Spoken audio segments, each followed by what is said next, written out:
नमस्कार मित्रों, आद्या एकेडमी में आप सभी का एक बार फिर से स्वागतम। Welcome back to Aadya academy once again.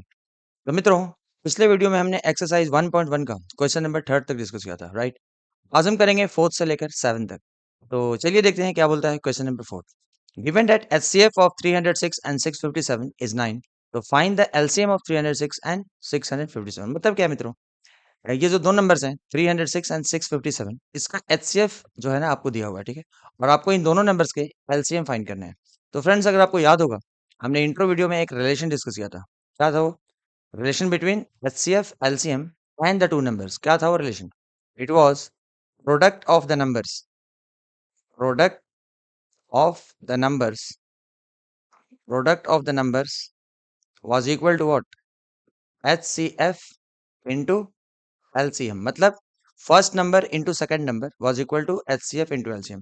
तो अगर हम ये रिलेशन का यूज करेंगे ना फ्रेंड्स, तो आराम से हम एलसीएम फाइंड कर सकते हैं without the help of prime factorisation, ठीक है ना? तो कैसे? प्रोडक्ट ऑफ टू नंबर्स का मतलब क्या है? फर्स्ट नंबर क्या है मेरा? 306 into 657, right? These are the product of two numbers and this is equal to HCF. HCF कितना दिया है फिर में? एचसीएफ 9, तो आप एचसीएफ 9 लिख दीजिए इंटू एलसीएम। तो ये रिलेशन यूज करके हम इजिली एलसीएम फाइंड कर सकते हैं फ्रेंड्स। यानी कि क्या होगा? 306 into 657 divided by 9 will give what? It will give me LCM. अब इसको आप सिंप्लीफाई कर लो। 9 वन जा 9 थ्री जा 27, राइट? 36। तो 9 फोर जा 36, यानी कि 34 इंटू 657। तो मित्रों, आप 657 को अगर आप 34 से मल्टीप्लाई करेंगे तो क्या मिलेगा? 7 फोर जा 28, 2 5 फोर जा 20 and 2 22, 2 carried 24 and 2 26। Okay friends, 7 3 जा 21, 2 carried, 5 3 जा 15 and 2 17, 1 carried, 6 3 जा 18 and 1 19। तो फ्रेंड्स, इसको ऐड करेंगे तो क्या मिलेगा? 8 3 7 plus 6 13, 1 carried, 9 plus 1 10, 2 12, 1 carried, 2। तो फ्रेंड्स, हमें क्या मिला? 2 2 डबल 3 8। यानी कि मित्रों, एलसीएम जो मिला ना हमें, वो क्या मिला? 2 2 3 3 8।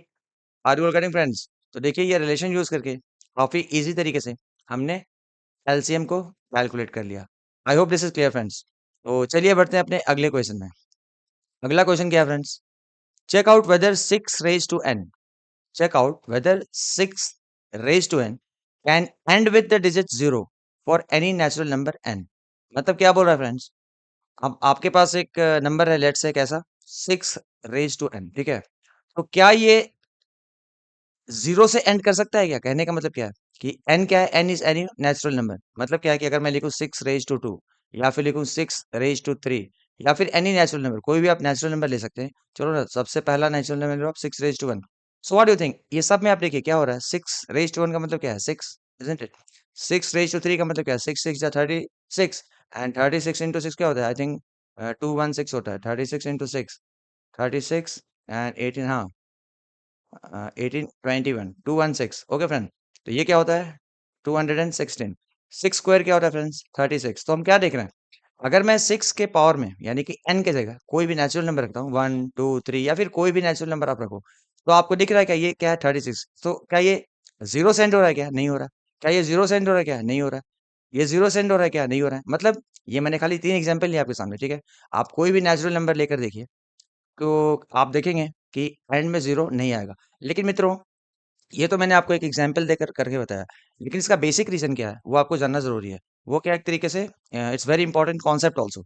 एनी नंबर, कोई भी नंबर जो होता है ना, any number that ends with zero, that ends with zero, ये कॉन्सेप्ट है मित्रों। Any number that ends with zero, कोई भी नंबर जो जीरो से एंड होता है, तो that must be divisible by 5। That number must be divisible by 5। That number must be divisible by 5। इसका मतलब क्या है friends? That number must be divisible by 5 and 2, ठीक है? मतलब क्या है कि 5 जो है ना, उस प्राइम फैक्टर होना चाहिए। मतलब क्या है? That is 5 must be prime factor. Are you getting friends? अगर हम 6 रेज टू एन को, ये देखिए, 6 रेज टू एन को मैं कैसे लिख सकता हूँ? 2 into 3 raise to n, 6 raise to n को मैं क्या लिख सकता हूँ, 2 into 3 raise to n. So what do you see, 6 में आपको क्या 5 मिल रहा है, क्या नहीं मिल रहा है, सिर्फ 2 मिल रहा है और 3 मिल रहा है। आर यू कटिंग, तो 2 तो मिल रहा है लेकिन 5 नहीं मिल रहा है। आर यू कटिंग फ्रेंड्स, दोनों होना जरूरी है, 2 एंड 5, राइट। लेकिन यहाँ 2 तो है लेकिन 5 नहीं है। समझ में आ रहा है आप लोगों को क्या है कॉन्सेप्ट? कोई भी नंबर जो जीरो से एंड होता है ना, तो it must be divisible by 5, ठीक है ना। या फिर आप बोल सकते हो कि 5 must B its prime factor. तो हम यहाँ पर क्या देख रहे हैं कि 6 में सिर्फ 2 और 3 है, right. 5 is not there. Are you getting, since 5 is not there, we can say that this number जो कि 6 रेज टू एन है will not end with zero. So हम क्या लिखेंगे finally, 6 raise to n will not end with zero, will not end with zero. क्यों? Because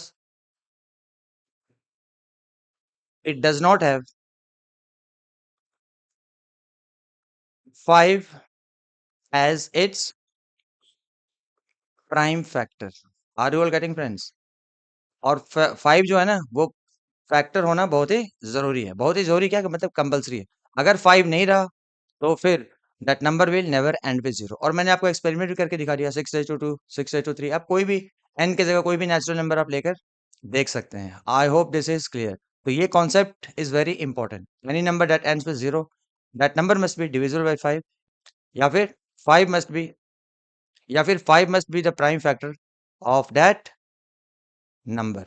okay मित्रों, तो I hope ये समझ में आ गया होगा। तो चलिए बढ़ते हैं अपने अगले क्वेश्चन में। तो क्या बोलता है next question, explain why 7 into 11 into 13 plus 13 and 7 into 6 into 5 into 4 into 3 into 2 into 1 plus 5 are composite numbers। मतलब हमें क्या बताना है कि ये जो ओवरऑल एक नंबर है which is expressed like this, ठीक है, एंड दूसरा नंबर है which is expressed like this.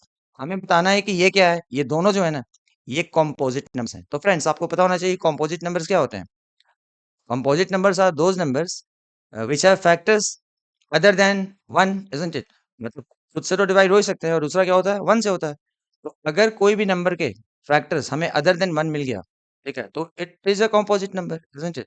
And also composite number can be expressed as the product of their prime factors. Okay, तो इसमें थोड़ा दिमाग ये लगाना होगा कि मान लीजिए इसको मैं ए एज्यूम करता हूँ, लेट क्या, let A is equal to 7 into 11 into 13 और बीच में क्या है plus 13। Are you getting friends? और इसको मैं बी एज्यूम कर लेता हूँ, B is equal to 7 into 6 into 5 into 4 into 3 into 2 into 1 और फिर प्लस 5। मतलब क्या देखना है फ्रेंड्स, ये जो ए है ना इट हैज टू टर्म्स। पहला क्या है, यहाँ से यहाँ तक 7 इंटू 11 इंटू 13 और बीच में प्लस है, और ये क्या है बीच में प्लस 13, ठीक है। उसी तरीके से ये जो बी है ना, ये देखिए ये सारे के सारे एक ही टर्म होंगे, राइट, क्योंकि बीच में सबका मल्टीप्लीकेशन है और यहाँ पर प्लस है, तो यहाँ दूसरा टर्म क्या हो गया, 5 हो गया। What is there to be observe, देखिए ये जो है ना उसको मैं क्या लिख सकता हूँ, ये देखिए इस टर्म में भी 13 है और इस टर्म में भी 13 है, तो क्या मैं 13 कॉमन ले सकता हूँ? तो 13 मैंने अगर कॉमन लिया तो ये वाले टर्म में क्या बचा, सिर्फ बचा 7 इंटू 11 और इंटू 1 लिखने की जरूरत नहीं है, और बीच में प्लस डालिए। ये 13 13 मैंने ऑलरेडी कॉमन लिया, बाहर आ गया, तो यहाँ क्या बचेगा, 1 बचेगा, isn't it? तो ए फाइनली क्या लिख सकते हैं हम, 13 bracket what is 7 into 11, it is 77 and 77 plus 1 is 78। तो अगर आप देखें मित्रों ध्यान से, तो हमने ए को कैसे एक्सप्रेस किया है, we have expressed A as 13 into 78, isn't it? अब अगर आप इधर, तो मैं रफ बना रहा हूँ, ठीक है, ये देखिए ये 78 को अगर आप प्राइम फैक्टराइजेशन करेंगे तो क्या होगा, 2 3 39 then 3 13, isn't it? So 2 into 3 into 13, are you all getting? 78 को मैं क्या लिख सकता हूँ, 2 into 3 into 13। सो ओवरऑल मैं ए को क्या लिख सकता हूँ, 13 तो रहेगा ही, इंटू इन प्लेस ऑफ 78 हम क्या लिखेंगे, 2 into 3 into 13, 2 into 3 into 13। Okay friends, which can also be written as, ये देखिए 13 दो बार है, ठीक है, तो मैं इसको लिख सकता हूँ 2 इंटू 3, असेंडिंग ऑर्डर में कर दिया, और 13 और 13 को दो बार है ना, तो मैं इसको लिख सकता हूँ 13 का square. So what you think, what you see friends, ये देखिए हमने ये पूरे ओवरऑल इसको ए एज्यूम किया था, ये पूरे नंबर को क्या किया था, ए एज्यूम किया था। Are you getting? ये पूरे को ए एज्यूम किया था और ए को हमने कैसे एक्सप्रेस किया एज 2 into 3 into 13 स्क्वायर। मतलब क्या है, ए को हमने एक्सप्रेस कर दिया कैसे as the product of the prime factors, isn't it? यानी ए के क्या है, ये सारे प्राइम फैक्टर्स हैं और ए जो है ना that is expressed as the product of the prime factors. दूसरी चीज क्या है, देखिए वही काम आप बी में भी कर सकते हैं। देखिए B is equal to what, ये देखिए ये वाले टर्म में और ये वाले टर्म में क्या है, 5 कॉमन, इधर भी 5 है और इधर भी 5 है। तो अगर मैं उसको 5 कॉमन ले लूं तो इसमें क्या बचेगा, 7 into 6 into 4 into 2, राइट?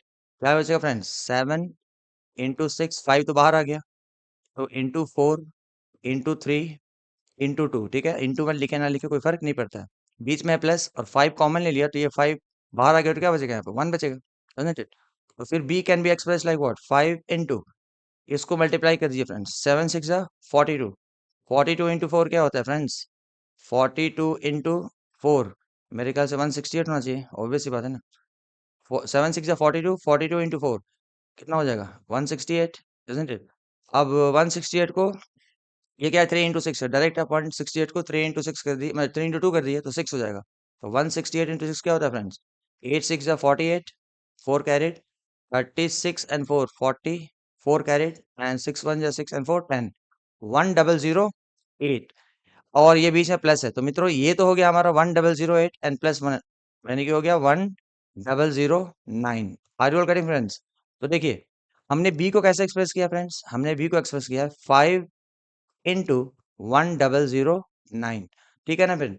मतलब क्या देख रहे हैं आप बी में, B is also expressed as the product of the prime factors, isn't it? और दोनों में हम क्या देख रहे हैं, चाहे वो ए हो या फिर बी हो, देखिए ध्यान से, ए और बी में हम क्या देख रहे हैं, both A and B have factors other than one and themself, isn't it? Composite number क्या होता है, what is prime number? Prime numbers are those numbers which are divisible by one and themself, right? और उसके अलावा जितने भी numbers होते हैं वो कॉम्पोजिट होते हैं। कॉम्पोजिट नंबर्स क्या होते हैं, those numbers which have factors other than one and themself. तो व्हाट डू यू सी, क्या देख रहे हैं आप, ए के जो है ना फैक्टर्स, तो क्या है, I mean it has factors more than one. और यहाँ भी क्या देख रहे हैं, बी में भी देख रहे हैं, it has got factors other than one. तो फाइनली हम क्या लिखेंगे, A and B, A and B are composite, right? They are composite. Why? A and B are composite because या फिर as they have factors other than one and themselves, ठीक है ना? And themselves लिखे या ना लिखे, हम क्या देख रहे हैं कि वन के अलावे भी इसके इस जैसे ए का क्या है, 2 फैक्टर है, 3 is also factor, 13 is also factor, B के क्या देख रहे हैं, 5 भी उसका फैक्टर है, 1009 भी उसका फैक्टर है। तो मतलब वन से ज्यादा फैक्टर्स हैं किसके, ए के और बी के, दोनों के भी, and that is why they are composite। I hope this is clear friends. काफी मैंने कोशिश की आपको समझाने की और मुझे उम्मीद है कि आप समझ गए होंगे। तो चलिए बढ़ते हैं आज का आखिरी सवाल पे, क्या है friends, there is a circular path around sports field. मतलब क्या है, एक स्पोर्ट्स फील्ड है, मान लीजिए वहां पे एक ऐसा सर्कुलर पाथ है, ठीक है, ऐसा एक सर्कुलर पाथ है। Sonia takes 18 minutes to drive one round. मान लीजिए कि यहाँ पर एक पॉइंट लिया मैंने जहां से सोनिया स्टार्ट करती है, ठीक है, एस, और उसको कितना टाइम लगता है फ्रेंड्स, उसको लगता है 18 मिनट्स एक राउंड लगाने में। यहाँ से शुरू किया और यहाँ वापस आने में उसको कितना लगता है, 18 मिनट्स। एंड रवि, रवि जो है ना उसको लगता है 12 मिनट्स फॉर द सेम।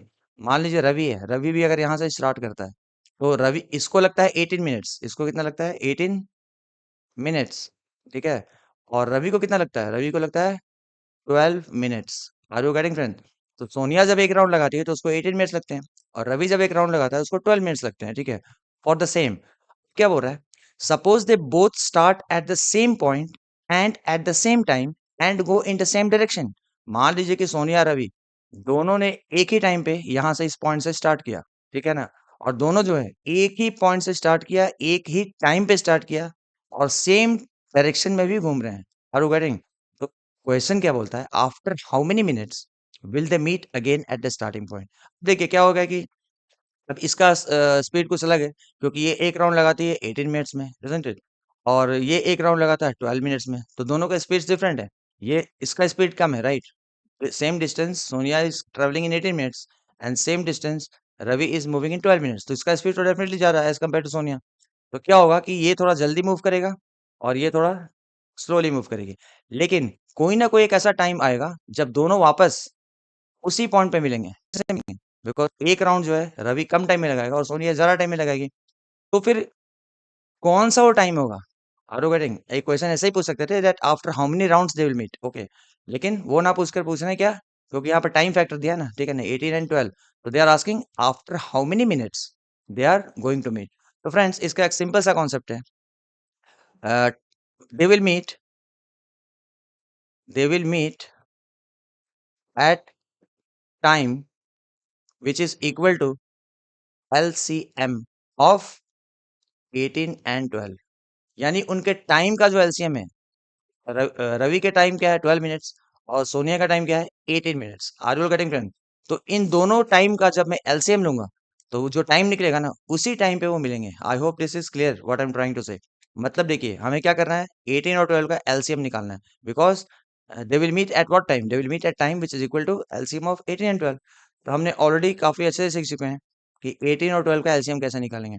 तो 18 के और 12 के प्राइम फैक्टर्स आप निकाल लीजिए मित्रों।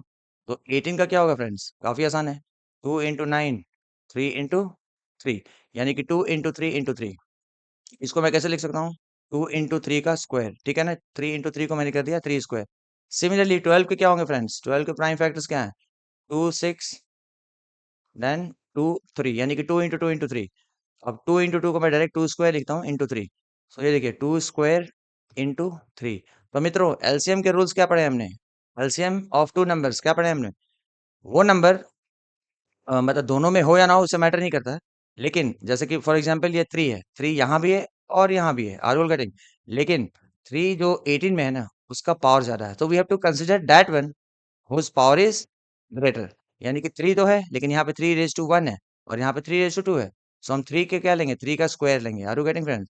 उसी तरीके से 2 देखिए, 2 यहाँ भी है और 2 यहाँ भी है, लेकिन हम कौन सा 2 लेंगे, जिसका पावर ज्यादा है, यानी कि 2 स्क्वायर लेंगे, 2 स्क्वायर।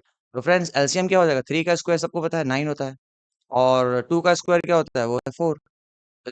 तो मित्रों हमें एलसीएम क्या मिला, एलसीएम हमें मिला 36। Are you getting friends? मतलब क्या है कि इन दोनों नंबर्स का एलसीएम 36 है, राइट? और अकॉर्डिंग टू कॉन्सेप्ट ये 36 क्या है, 36 मिनट्स है, right? Because they will meet at what time, they will meet at the time which is equal to their LCM. So they are going to meet at what time, 36। क्यों? क्योंकि 36 जो है इन दोनों के टाइम का LCM है। सो मैं finally लिख सकता हूँ therefore they meet they meet after 36 minutes. Are you all getting friends? तो आई होप कि ये वीडियो आपको समझ में आया होगा। मैंने पूरी कोशिश की है कि आपको क्वेश्चन को एकदम ज़ीरो लेवल से समझाऊँ। तो आई रियली होप आपको समझ में आ गया होगा। तो मित्रों अगर आपको वीडियो समझ में आया then kindly like the video और अपने मित्रों में शेयर करें ताकि उन्हें भी कुछ हेल्प मिल सके। सो मिलते हैं अपने अगले वीडियो में नए एक्सरसाइज के साथ, ओके। तो अब तक आप लोग अपना ध्यान रखिए, bye bye, take care, enjoy.